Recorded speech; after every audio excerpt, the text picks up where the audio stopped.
Hey, what's up you guys? I'm Esther and welcome back to my channel. Today we're going to be making some quality baked goods. So we're going to be making some pumpkin muffins here today. I have 2 cups of flour in my bowl already that I already measured out. And I'm going to add this brown sugar. It's a cupful packed down. Make sure you pack your brown sugar, otherwise you don't get enough sugar. And who doesn't want more sugar in their life? Except for like Weight Watchers, I guess. But if you're making cupcakes, you probably don't mind.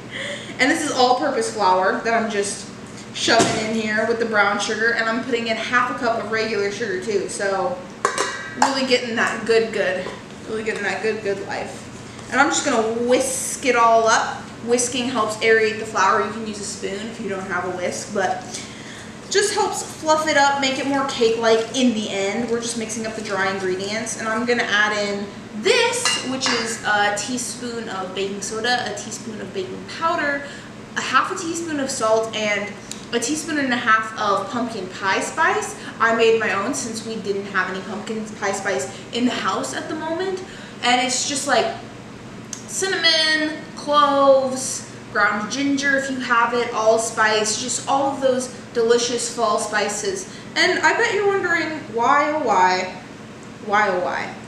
am I making pumpkin muffins right now in April? It's because I want to. It's because I enjoy pumpkin. It's because pumpkins are incredibly nutritious. Have you ever not liked a pumpkin muffin? Like, listen, I know all you guys like this fall are just gonna head out straight to get your pumpkin spice lattes from Starbucks. Don't even lie to me. So here we are making pumpkin muffins. Don't hate just because it's the summer. So we have this nice whisked flour. It looks nice and dark. Ooh, it smells really nice. It smells like cinnamon. I used Saigon cinnamon, which is from a tree that's been aged for like 20 years. And it grows in like one specific part of the Middle East and makes really good cinnamon. So if you're a cinnamon snob, which I'm not, we just have Saigon cinnamon, so might as well use it. It's really nice. It smells really nice. And so we have all of this dry ingredients right here. Nice and good. And I have this liquid. It's 1/4 of a cup of grapeseed oil, but you can use any high heat neutral flavored oil like vegetable or canola.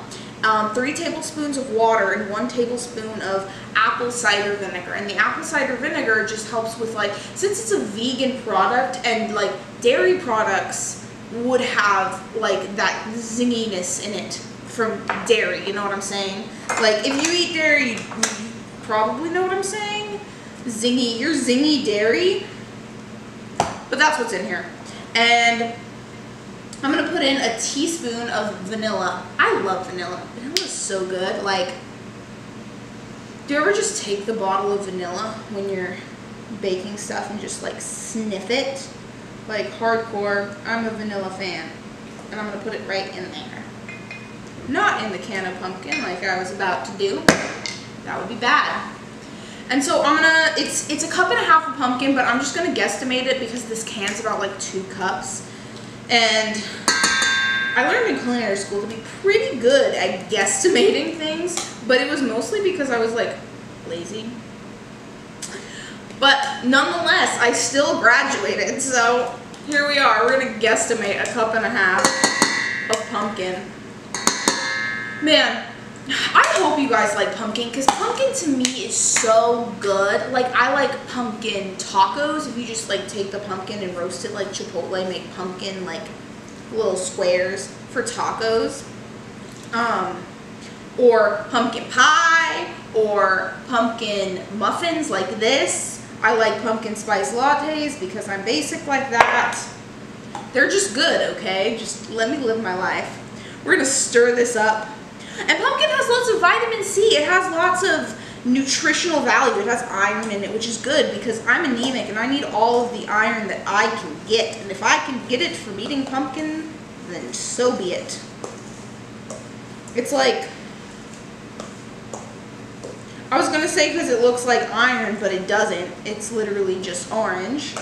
You know that whole thing where like, Carrots are good for your eyes because they look like eyes, and kidney beans are good for your kidneys because they look like kidneys, and they're named after kidneys. It's their namesake. Yeah. Pumpkin's namesake is iron and vitamins. And carving in October. Pumpkin carving is so much fun. Have you guys carved pumpkins before? If you haven't, give it a try. It's a fun time.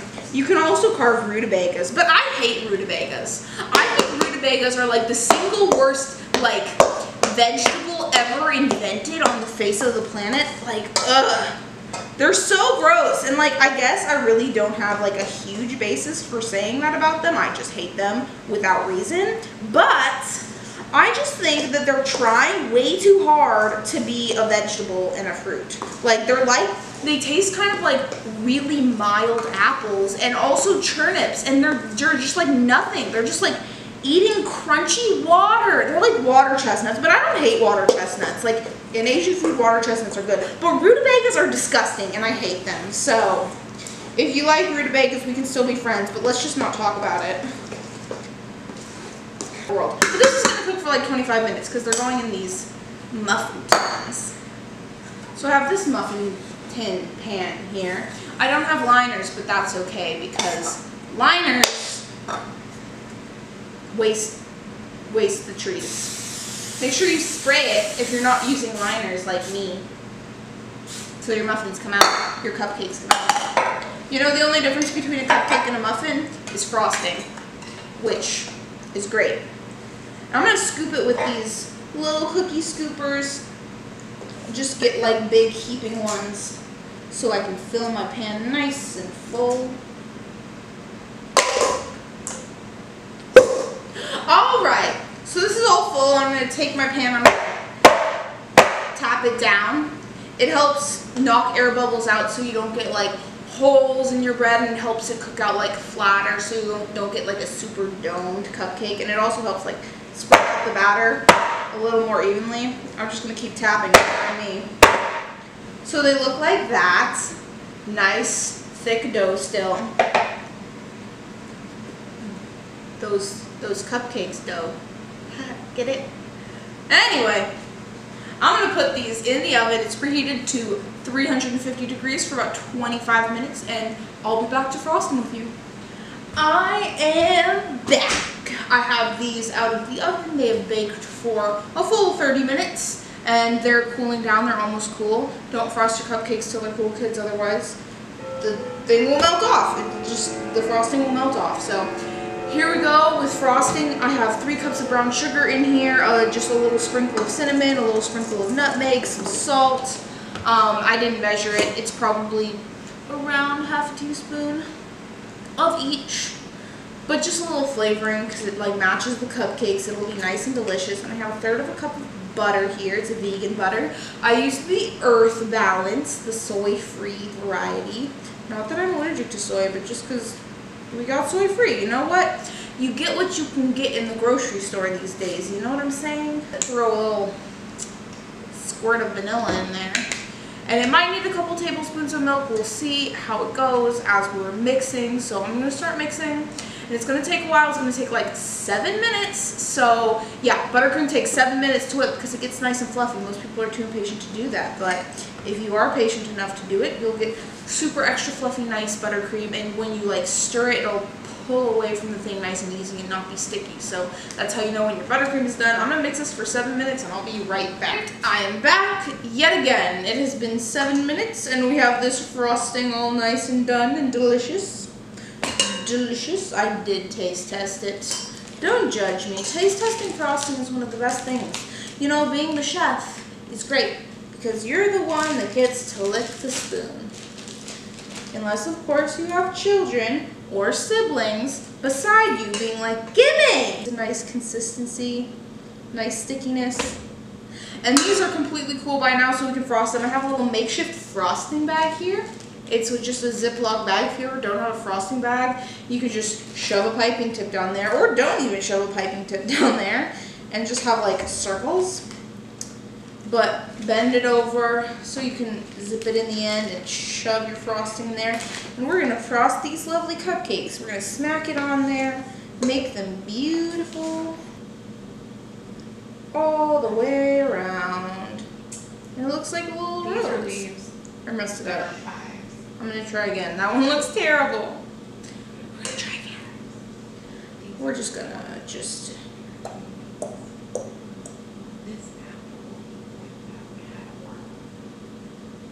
It's like a little rose. See, so cute. And we're just gonna do the rest of them exactly like that.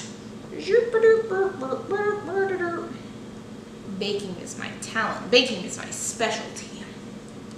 Specialty. Point and taste. Cupcakes. Beautiful flowers. If you guys frost cakes or make cakes or make any baked goods at all, show me some pictures. Tell me what you like making. Hit me up in the comments below. We'll talk about baked goods. I love baking. We'll start a club, the baking club. It'll be like the breakfast club, but way different.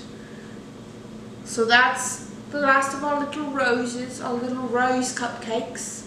We're going to set them here and wait for dinner. You ever just like eat frosting? Because I do. Don't judge. It's good. Anyway. If you enjoyed this video, give it a thumbs up down below, hit that subscribe button, and if you want to check out my other social media, my Instagram for food is Create Art Gain Life, and my Snapchat, Twitter, and main Instagram page are Ebony Not Gray, and I will link them along with the ingredients and measurements for this recipe down in the comments below. If you make these